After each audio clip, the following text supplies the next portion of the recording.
Today, we show to everybody the essence of being united as we conducted and participate the unity ride for peaceful and honest election to address the politician and the people in the local community to maintain harmonious and successful election. We are here also to establish camaraderie among individuals. More power to us, and let us enjoy every moment as we go on this program.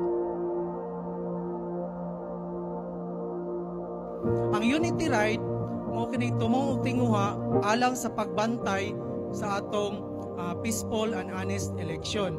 Pinanguluhan sa among presidente si Attorney Claver Paharin, nakikumbuya mi sa ubang mga organisasyon, himuon pa nato ni sa umaabot nga panahon, walay bulok ug asa mo dapita, pinakaimportante nga atong bantayan ang atong umaabot nga eleksyon.